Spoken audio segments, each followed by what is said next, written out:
الحمد لله وكفى وسلام على عباده الذين اصطفى أما بعد فأعوذ بالله من الشيطان الرجيم بسم الله الرحمن الرحيم يا أيها الذين آمنوا كتب عليكم الصيام كما كتب على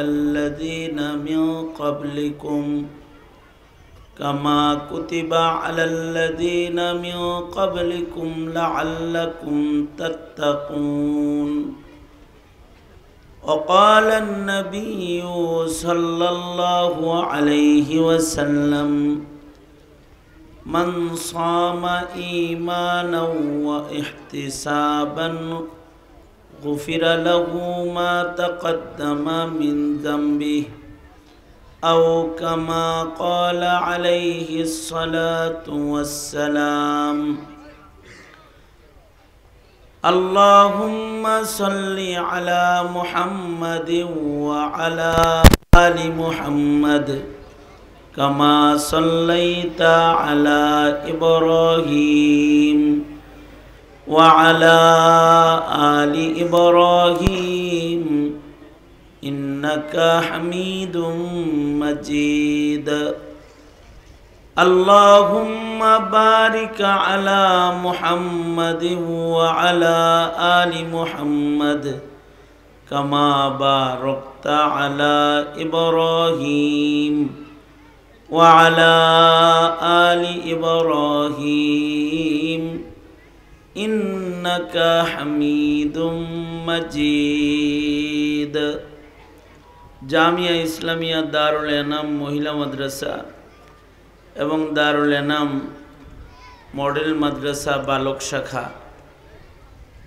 মাদ্রাসাদ্বয়ের ছাত্রদের পাগড়ি প্রদান উপলক্ষে আয়োজিত মহতি ওয়াজ মাহফিল 2025 মাহফিলের মোহতারাম সভাপতি উপস্থিত হযরত বুজুর্গ উলামায়ে কেরাম সম্মুখপানে সমবেত দিন প্রিয় ইসলাম প্রিয় দিনদার ইমানদার মুমিন মুসলমান ভাইরা পর্দার আড়াল থেকে আলোচনায় শামিল মা বোনেরা আল্লাহর দরবারে শুকর আল্লাহ তাআলা দ্বীনি নসিহতের মজমায় ওলামাদের সোহবতে জান্নাতের বাগানে আমাদের আশার বসার তৌফিক দান করেছেন কালিমাতুশ শুকর পড়ি শুকরিয়া আদায় করি জবান খুলে মুহাব্বতে বলুন আলহামদুলিল্লাহ। গুরুত্বপূর্ণ নসিহত ওলামা হযরতগণ করেছেন বরকতের নিয়তে কিছু বলার জন্য আপনাদের সামনে বসেছি সংক্ষেপে কিছু কথা এই পৃথিবী কারোর জন্য থাকার জায়গা নাই এই এই এই এই যাও যাও মাঝে চলে যাও চুপচাপ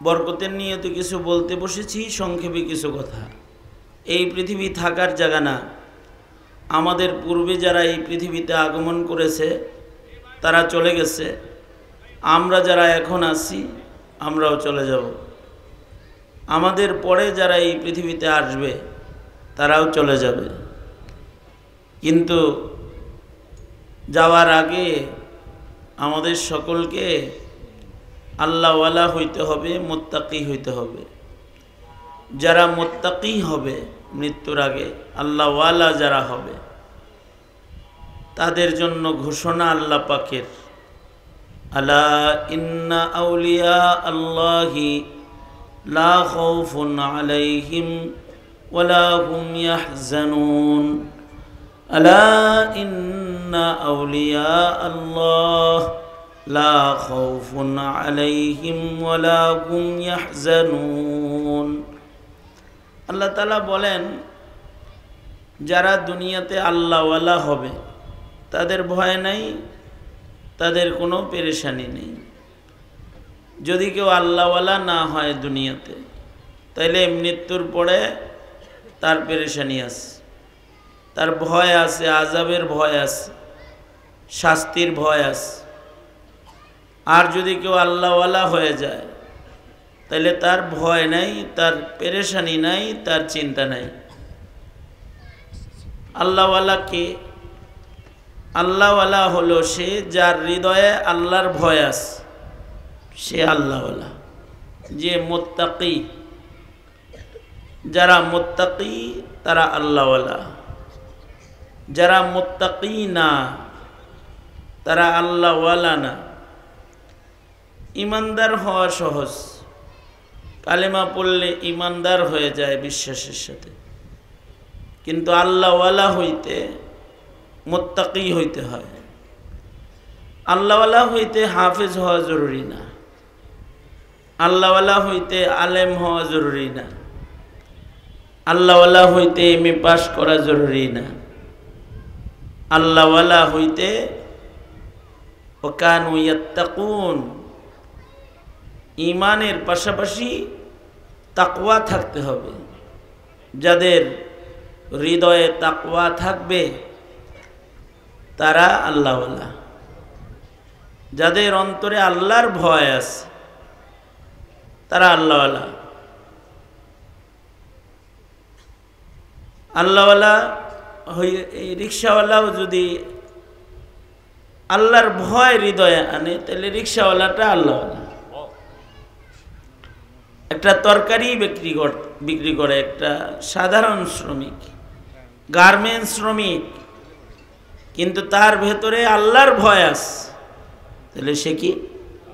আল্লাহওয়ালা। বলেন সে কি? জোরে আওয়াজ করে বলেন। অথচ সে কি? একটা রিক্সাওয়ালা অথবা একটা তরকারিওয়ালা। এবং সাহাবায়ে কেরাম অনেকেরই তরকারিওয়ালা ছিল কিন্তু তারা আল্লাহওয়ালা ছিল। এক সাহাবী তরকারি বিক্রি করত বাজারে বাজারে। এই সাহাবী তরকারি বেচত বাজারে বসে বসে, গ্রাম থেকে তরকারি আইনা মদিনার বাজারে দোকান সাজায়া বসে পড়ত। কিন্তু তরকারি বিক্রেতা কিন্তু আল্লাহওয়ালা। এমন আল্লাহওয়ালা যে আল্লাহ তাআলা তার উপরে রাজি। সুবহানাল্লাহ বলেন। নবী তার উপরে রাজি, এমন আল্লাহওয়ালা। রাজিয়াল্লাহু আনহুম ওয়া রাজু আন। আল্লাহর রাসূল বাজারে গেছেন, যা দেখে এই তরকারি বেচে যে সে তরকারি সাজায়া বৈশা তরকারি বিক্রি করতেছে। রিওয়ায়াতে আছে আল্লাহর নবী পেছন দিক দিয়া যায়, তরকারিওয়ালার পেছনে যায় আল্লাহর নবী মাটির ভিতরে বৈশা পড়ছে। বৈশা পেছন দিক থেকে তাকে জড়ায়া ধরছে। বন্ধু বন্ধুর অনেক সময় পেছন দিক দিয়ে যায়, চোখ ধরে না, চোখ ধরে কয় বলো তো দেখি আমি কে, ঠিক না? এই তরকারিওয়ালার পিছনে যে আল্লাহর রাসূল বসে পড়ছেন এবং তাকে বুকের ভিতরে জাপটা দিয়া জড়ায়া ধরছেন। কালো কুৎসি মানুষ জড়ায়া ধরে আল্লাহর রাসূল বলে, এই একটা গোলাম বিক্রি হবে, গোলাম, আমার একটা গোলাম বেচমু, এই যে এটা আমার গোলাম, কারা কারা কিনবা? নবী রসিকতা করতেছে। এই সাহাবী সে বলতেছে, আল্লাহর নবী আপনার গোলাম হইলে তো সফল হয়ে গেলাম। হাবিবুল্লাহ যদি কাউকে গোলাম হিসেবে বেচে দেয় তাহলে তার চাইতে সফলতা আছে? আল্লাহর রাসূল বলে, বাজারের লোকেরা দেখো, এটা আমার গ্রামের বন্ধু আর আমি তার শহরের বন্ধু। নবীজি বলতেছেন, এই তরকারিওয়ালা এই লোকটা আমার গ্রামের বন্ধু আর আমি হইলাম তার শহরের বন্ধু। তার মানে আল্লাহর রাসূল কতটা মোহাব্বত করতেছে তাকে।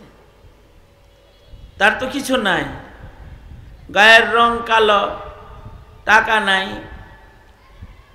সে বসে তরকারি বেচতেছে, কিন্তু আল্লাহর কাছে বড় প্রিয় নবীর কাছে বড় মহব্বতের, তার মানে তার ভেতরে আছে তাকওয়াল্লাহ, সে আল্লাহ আল্লাহর রসুলের মহব্বতের ভালোবাসা। যদি এমন কেউ গরিব দরিদ্রও হয় কিন্তু তার ভেতর যদি আল্লাহওয়ালা হয়, তাকওয়াওয়ালা ভেতর হয়, তখন তারা আল্লাহ আল্লাহর রসুল খালি ভালোবাসে না, ফেরেশতারাও ভালোবাসে, তাকে ফেরেশতারাও ভালোবাসে। এক সাহাবী গরিব, তার ছোট্ট একটা ঘর, বুখারীতে আছে। এই ছোট্ট ঘরের ভেতরে বসে বসে সে আল্লাহর কোরআন পড়তেছে, কোরআনে কারীম পড়তেছে। সাহাবীর ছোট্ট একটা ঘর, তার ভেতরে সাহাবী ঘরের কোনায় বসে বসে আল্লাহর কালাম পড়তেছে, আর সাহাবীর বাচ্চাটা, ছেলেটা তার পাশে ঘুমাইতেছে, আর সাহাবীর ঘোড়াটা তার ঘরের ভেতরে বান্ধা আছে। কিন্তু হঠাৎ ঘোড়া লাফানো শুরু করছে। ঘোড়া বড় হাসাস জানোয়ার। ঘোড়া বলা হয় চতুষ্পদ যত জন্তু আছে, যত হাইওয়ান আছে, হায়াতুল হাইওয়ানে কামালউদ্দিন দেমেরি রহমতুল্লাহ আলাইহি লিখছেন, যত চতুষ্পদ জন্তু হাইওয়ানাত আছে, মানুষের পরে সবচেয়ে বেশি আকলমন্দ হলো ঘোড়া। সবচেয়ে বেশি আকলমন্দ কোন প্রাণী? স্যার হইছ গে মিয়া কোন? এটা তো একটা মুখস্থ করার জিনিস, মুখস্থ করার জিনিস না। মানুষের পরে সবচেয়ে বেশি আকলমন্দ প্রাণীর নাম কি? বড় আকলমন্দ। এখনো আকলমন্দ ঘোড়া যেগুলো রেস খেলে, যেগুলো দিয়ে দৌড় প্রতিযোগিতা হয়, অনেক দাম। সেনাবাহিনীর ঘোড়া অনেক দাম, অনেক আকলমন্দ। প্রাডো গাড়ির চাইতে বেশি ঘোড়ার দাম। একটা ঘোড়ার দাম প্রাডো গাড়ির চাইতে বেশি। এত দামি ঘোড়া এখনো আছে। ওই যুগে মানুষের গাড়ি ছিল ঘোড়া। তখন তার 4 চাকা ছিল না, 4 পাওয়া ছিল। এটাই গাড়ি। যার একটা ঘোড়া আছে তার একটা গাড়ি আছে।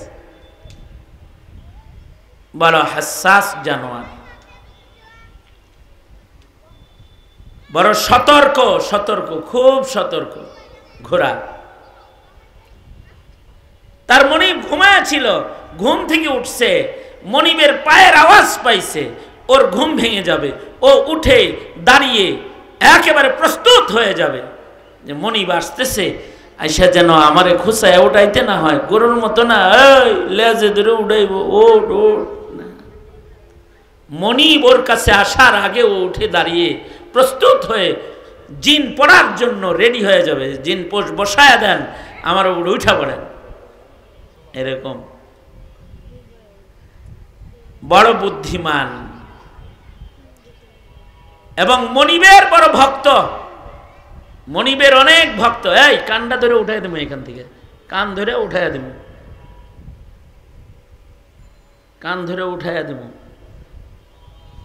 ওয়াজ শোনা শিখায় চলে যাব, বাস তাতেই ওয়াজ হয়ে যাবে।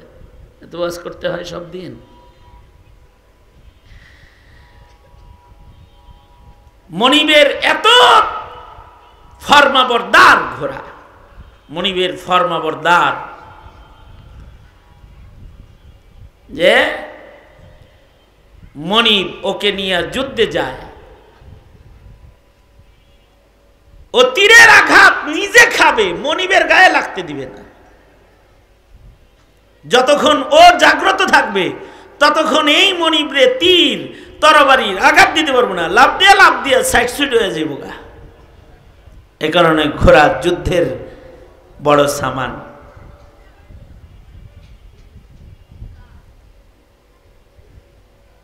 গাড়িও ব্রেক করলে অত তাড়াতাড়ি ব্রেক হয় না, ঘোড়া যত তাড়াতাড়ি ব্রেক হয়। এখনো ঢাকা শহরে পুরান ঢাকায় ঘোড়ার গাড়ি আছে, ঘোড়ার গাড়িতে পুরান ঢাকার লোকদের বিবাহ শাদী হয়। ওকে যদি 100 কিলোমিটার বেগে চালানো হয়, আর যদি পিঠে বসা মনিব হঠাৎ করে লাগাম টান দেয় তো হঠাৎ দাঁড়ায় যাবে জায়গায়। ওর লাগামের টান দেওয়াতে ওর নাক ফেটে রক্ত বের হয়ে যাবে, নিজে কষ্ট করবে, কিন্তু মনিব ব্রেক করছে, এক কদম সামনে বাড়বে না, বাড়বে না। এইরকম জানোয়ার। এ কারণে তা আল্লাহ তাআলা এই ঘোড়ার কসম খাইছে কোরআন শরীফে, ওয়াল আদিয়াতি দবহা ফাল মুরিয়াতি কদহা ফাল মুগীরাতি সুবহা ফাআসারনা বিহি নাকআ ফাওয়াসাতনা বিহি জামআ। এইগুলা কসম খায় দেয়, কয় কি ইন্নাল ইনসানা লিরাব্বিহি লাকানুদ, মুবালাগা, লামে তাকিদ, আবার ইন্না, কয় মানুষ বড়ই নাশকর। মানুষ নাশকর এটা বলতে যায় ঘোড়ার কসম খাইছে সবগুলা। দ্রুতগামী ঘোড়ার কসম, যখন তারা দ্রুত গতিতে দৌড়ায়, দৌড়াইতে দৌড়াইতে সে তার ঘোড়ার খোর দিয়ে আগুন ঝরে, এত দৌড় দেয়, তার দৌড়ে ধুলা বালি উড়ে যায়, ঝড় শুরু হয়ে যায়, এরকম দৌড় দেয়। এক সময় সে তার উপরে বসা যোদ্ধাকে নিয়ে বিরুদ্ধের শক্তি যারা, তাদের ভিড়ের ভেতরে সে সাহস করে ঢুকে যায় আর বিজয় ছিনায় নিয়ে আসে। আল্লাহ তাআলা এই কসমগুলো করছেন। মুফাসসিরিন বলে আল্লাহ তাআলা মানুষরে নাশকর বলতে যায় ঘোড়ার কসম খাইল কেন? তো মুফাসসিররা বলে ঘোড়ার কসম এর লিগে খাইছে, মনিবে ঘোড়ারে শুধুই মাত্র কয়টা খোল খাওয়ায়, কয়টা ঘাস খাওয়ায়, এতটুকুন খানা পেয়ে এই ঘোড়া মনিবের এত ভক্ত, এই সব গুণ তার আছে। কিন্তু মানুষ আল্লাহর দেয়া চোখ দিয়া চলে, আল্লাহর দেয়া কান দিয়া শোনে, আল্লাহর দেয়া রিজিক খায়, আল্লাহর দেয়া শ্বাস প্রশ্বাসে তার জীবন চলে, কিন্তু বড়ই নাশকর। রোজার চাঁদ উঠে যায়, নাফরমানের মতো দিনের বেলায় খানা খায়, নাশকর। কিন্তু যারা শকর গুজার হয়, এদের টাকা পয়সা লাগে না, ঘরবাড়ি লাগে না, এরা আল্লাহর ফরমাবরদার গোলাম হয়ে যায়। তখন ওদের ঘর লাগে না, কিন্তু ওরা অনেক দামি হয়। তো এই ছোট্ট একটা ঘরে সাহাবী বয়ে বয়ে কোরআন পড়তেছে। এখন তো রাজমহলে গান আছে, কোরআন নাই। ছোট্ট ঘরের ভেতরে সাহাবী, বুখারী শরীফের ভিতরে আছে, সাহাবী কোরআন পড়তেছে, বাচ্চাটা পাশে আছে, ঘোড়া লাফাইতেছে। সাহাবীরা তো আসলে গরিবই ছিলেন বেশি, গরিব হইলেও ধনীর চাইতে ওই গরিবের মূল্য আল্লাহর কাছে বেশি। যে গরিবের ভেতরে আল্লাহওয়ালার সিফাত আছে, তখন এই আল্লাহওয়ালা বান্দার জন্য আল্লাহ তার বন্ধুরে হাবিবরে ধমকি দিতেও দেরি করে নাই। একবার নবী আলাইহিস সালাতু ওয়াস সালাম তিনি চিন্তা করলেন, আরবের লোকেরা আমার সাথে কথা বলতে চায়, আরবের লিডাররা খবর পাঠাইলো আমরা মুহাম্মদুর রাসূলুল্লাহ সাল্লাল্লাহু আলাইহি ওয়াসাল্লামের সাথে কথা কইতে চাই, কিন্তু শর্ত ওই পাশে আবু যর, বেলাল, এই ধরনের গরিব সাহাবী যারা আছে এরা থাকতে পারবো না, শুধু আমরা সরাসরি ধনীরা নবীর লগে কথা বলবো। নবীজি প্রস্তাব কবুল করলেন, তারা নবীজির সাথে কথা কইতে আইছে। নবীজি যখন এই ধনীদেরকে নিয়ে কথা বলতেছেন, আরবের লিডারদেরকে নিয়ে, নবীজির ইচ্ছা হলো একটা লিডার যদি কালেমা পড়ে তাহলে ওর দ্বারা হাজারো মানুষের কালেমা পড়ার রাস্তা খুলে যাবে। এজন্য নবীজি গুরুত্ব দিচ্ছেন। কথা চল, আপনি যে ধনীদেরকে নিয়ে দাঁড়িয়ে আছেন, এমন লাখো কোটি ধনীর চাইতে এরকম একটা ফকিরের মূল্য আমার কাছে বেশি। আল্লাহ তাআলা আল্লাহওয়ালা হইলে গরিব হইলেও তারে পছন্দ করে। আল্লাহর রাসূল বাইতুল্লাহ তাওয়াফ করতেছিলেন আর কাবা ঘর তাকায় তাকায় দেখতেছিলেন আর বলতেছিলেন, এই যে কাবা যেটাকে ঘিরে সবাই তাওয়াফ করতেছে, একটা হাবশী কালা ইমানদার গরিব গোলামের মূল্য এমন কাবার চাইতে আল্লাহর কাছে অনেক দামি। আল্লাহু আকবার। কি গুণ কি তার গুণ হলো সে আল্লাহওয়ালা। তার গুণ কি জোরে বলেন? তার গুণ কি জোরে বলেন? আল্লাহওয়ালা। আল্লাহওয়ালা হইতে হইব সবাই। সাহাবীদের ধন ছিল না, চামড়ার সৌন্দর্য ছিল না, গায়ে কাপড় ছিল না। এখন তো ফহিনী, কিন্তু সাজ্জা গাজ্জা সুন্দর হয়ে বয়ে থাকে না। চেহারা দেখলে মনে হয় যে আস্তে একটা রাস্তার লেবার, কিন্তু টাইটি পরে এইরকম ভাবে সাজছে মনে হয় যে উনি উপরস্থ কোনো সেনা অফিসার, বড় অফিসার, তাই না? সাহাবায়ে কেরামের তো কোনো কাপড় চোপড়ও ছিল না, এত দরিদ্র ছিল সাহাবীরা। দরিদ্র, কাপড় চোপড় নাই, শান শওকত নাই। এখনকার মানুষ ধনে, টাকা পয়সা, গাড়ি বাড়ি, পোশাক পরিচ্ছদ এগুলোতে ধনী, কিন্তু দিল বড় নোংরা, দরিদ্র দিল। দিলটা একেবারে দরিদ্র। সালমান এফ রহমান হইলে কি দিল এত দরিদ্র যে দরিদ্র লোকের হক মাইরা খায় আঙ্গুল ফুলে কলা গাছ হয়ে যায়। দরিদ্র। আর সাহাবীরা টাকা পয়সায় ধনী না, কিন্তু তারা ঈমান, আমল, তাকওয়া, খোদা ভীতির দৌলতে তারা বড় ধনী। আল্লাহু আকবার। এই দৌলতে তারা অনেক ধনী। বুখারী শরীফে আছে কিতাবুন নিকাহে আর একটা হাদিস আছে, এক মহিলা নবীজির কাছে এসে বলে, নবীজি আমারে বিয়ে করেন, আমি আপনার কাছে বিয়ে বসতে চাই।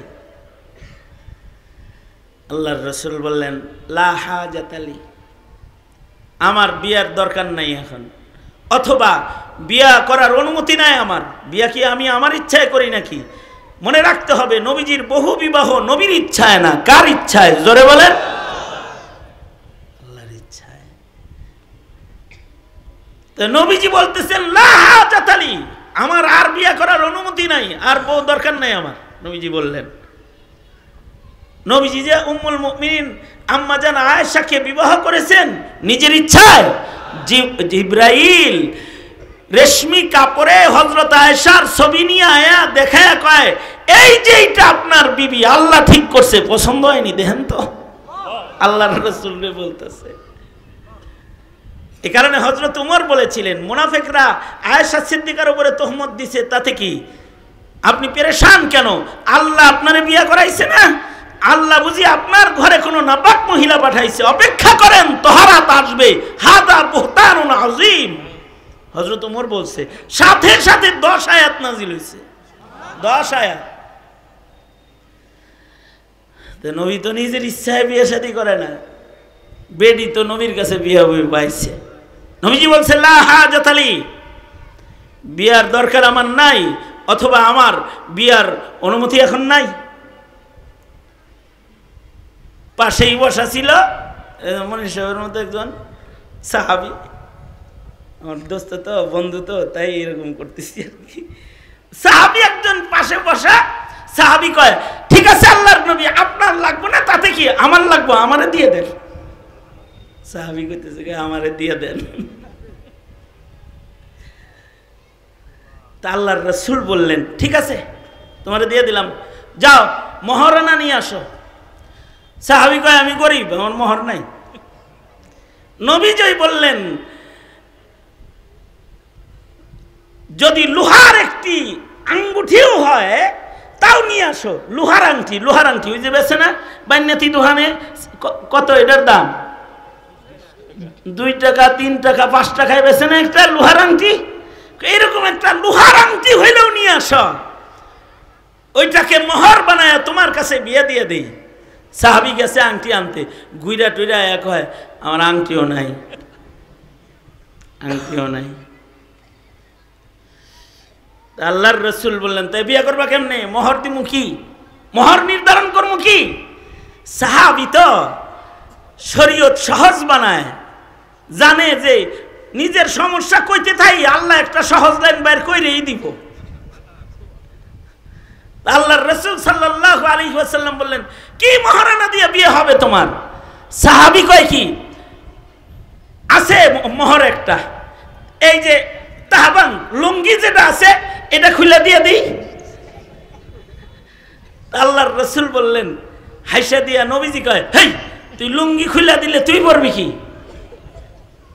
লুঙ্গি যদি মোহর হিসাবে খুলে দাও তুমি পরবাটা কি?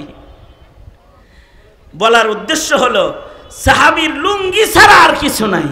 তোমার আমার তো অনেক কিছু আছে, কিন্তু তোমার আমার কাছে খৌফ ও খাশিয়াত নাই, ইবাদত নাই। তোমার আমার তারাবি নাই, রোজা নাই, কোরআন তেলাওয়াত নাই, জিকির নাই, ইবাদত নাই, আল্লাহর ভয় নাই। সাহাবীর লুঙ্গিও নাই, কিন্তু তার হৃদয় ভরা আছে আল্লাহর ডর, আল্লাহর ভয়। এল সাহাবী।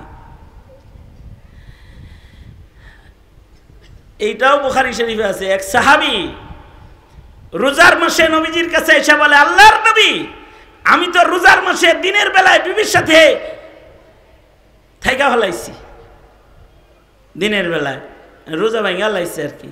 রোজা কি? পানাহার ও জৈবিক চাহিদা থেকে বিরত থাকবে নির্ধারিত সময় রোজা। এটার পাশাপাশি গুনাহ থেকেও বেঁচে থাকবে, হালাল জিনিসও গ্রহণ করবে না। বিবি হালাল দিনে বিবির কাছে যাবে না। খাবার পানি খাদ্য গ্রহণ করা হালাল জৈবিক চাহিদা আল্লাহর সন্তুষ্টির জন্য, এ চাহিদা থেকে নিজেকে বিরত রাখবে রোজা। সাহাবী দিনের বেলায় বিবির লগে থাকছে, থাইকা সাহাবী তো একটা রোজা ভাঙছে, ডর ভয় আছে। আর এখন তো রোজা ভাঙ্গা বয় নাই, আবার বিড়ি খায়, ভাঙ্গা টাঙ্গা আবার বিড়িও খায়। হ্যার বিড়ির ধোঁয়ায় রোজাদারের রোজা ভাঙ্গা যায়। টের পায় কে যেন বিড়ি খাইছে রে বাসে, ও রোজা তো ভাঙছে ভাঙছে আবার বিড়ি খাইছে। আর সাহাবী রোজা ভাঙ্গা নবীজির কাছে এসে বলে, আল্লাহর নবী, রোজা ভাঙ্গা লাইছি, কি করবো? আল্লাহর রাসূল বললেন, একটা গোলাম আজাদ করে দাও। আমি গরিব মানুষ, আমার গোলাম টোলাম নাই, আর কোনো অপশন নাই মাপ টাপ নেওয়ার। আল্লাহর রাসূল বললেন, অপশন 2, 60টা রোজা রাখবা, 2 মাস রোজা রাখবা। সাহাবী বলে, একটা রাখতে যাই বেজাল করছি, 60টা কেমনে রাখবো? আর সহজ কোনো পন্থা নাই। নবী বললেন, অপশন 3, 60 জন মিসকিন রে খানা খাওয়ায়া দাও। সাহাবী কয়, আমি নিজেই মিসকিন। রাসূল বললেন, অপশন 4, এই যে নাও, আমার কাছে একটা পোটলা আছে, এর ভেতরে আটা আছে, এর ভেতরে জব আছে, এর ভেতরে খাজুর আছে, এই যে বস্তা একটা দিয়ে দিলাম তোমারে হাদিয়া, যাও কিছু মাসাকিন দাওয়াত দিয়া রোজার কাফরা হিসেবে খাওয়ায় দাও, আল্লাহরে কয়ে দেবনি। সাহাবী বস্তাটা মাথায় নিয়ে চলে যেতেছে, যাওয়ার সময় ঘুইরা ফিরা কয়, আল্লাহর নবী, গোটা মদিনায় আমার চাইতে বড় মিসকিন নাই, এগুলো অন্য মিসকিনরে খাওয়ানোর কোনো লাইন নাই, দামি খায়া ফেলাম। আল্লাহর রাসূল হেসে দিয়েছেন। তার মানে মুহাদ্দিসরা বলে, হাসি হইল এজাজত। আপনি বিয়ের প্রস্তাব দিচ্ছেন আপনার মেয়েরে, এই মা, তোর লেগে অমুক আর্মি অফিসার, তার সাথে তোর বিয়ে ঠিক করছি, এত টাকা মহারণা, তুই কি রাজি? যদি কবুল না কয়া হাসে, যদি এই হাসিটা একটা অনুমতি। ইজেন তার মানে নবী হাইসা দিছে, তার মানে নবী বলতেছে, ঠিক আছে যা, কিছুই যেহেতু পারবি না, আল্লাহরে বইলে অন্য ভাও করতেছি, তুই খাগা। তখন তো রাসূল ছিল, সাহাবীরা ভাও করে লইছে নবীরে দিয়ে, আপনি আমি ভাও করবো কেমনে? হ্যাঁ, আপনারা আমারে ভাওয়ের সুযোগ দেওয়া লাগে না? আমরা গুনাহ কইরা ভাও করব কেমনে? এর লেগে আল্লাহ কয় আমার হাবিব নাই, কিন্তু হাবিবের উম্মত তোরা, তোদের ভাও করার লাইন করে দিতেছি। 11 মাস পরে একটা রমজান দিমু, হক আদায় করিস। বছরের গুনাহ না, জিন্দেগীর গুনাহ মাফ করে একেবারে ওলি হয়ে যাবি, মুত্তাকি হয়ে যাবি। 30 দিনে মুত্তাকি হয়ে যাবি তোরা। ওই কথাটাই আল্লাহ তাআলা বলেন, ইয়া আইয়ুহাল্লাযীনা আমানু, ইয়া আইয়ুহাল্লাযীনা আমানু কুতিবা আলাইকুমুস সিয়ামু কামা কুতিবা আলাল্লাযীনা মিন ক্বাবলিকুম। আয়াতের বর্ণনায় বোঝা যায় আমাদের পূর্বের মানুষেরও রোজা ছিল। এটা নতুন বিধান না, এটা পুরান বিধান। কিন্তু রোজা কইরা তারা ওই পুরস্কার পায় নাই। আমাদের আল্লাহ যেটা রোজার মাধ্যমে দিবে, আল্লাহ কয় তাদেরও দিছি রোজা, কিন্তু তো করে দিলাম, তো করে রোজার পুরস্কারটা আলাদা করে দিলাম। লাআল্লাকুম তাত্তাকুন, 30টা রোজা রাখবি, 1 মাস রোজা হবে তোদের জন্য 30টা ক্যাপসুলের মতন। একদিক দিয়া 30 রোজা কমপ্লিট করবি। লাআল্লা ফি কালামিল্লাহি লিত্তারাজ্জিহি ওয়াল ইয়াকিন, একদিকে তোর রোজা শেষ হবে, আর একদিকে ওলির দপ্তরে তোর নাম চলে যাবে। কিন্তু নবী বলে একটা শর্ত আছে, মান সামা ঈমানান ওয়া ইহতিসাবান। রোজাটা হইতে হবে ঈমানের রোজা, রোজাটা হইতে হবে হিসাব নিকাশের রোজা। যাতা করা যাবে না, যাতা বলা যাবে না, এরকম রোজা।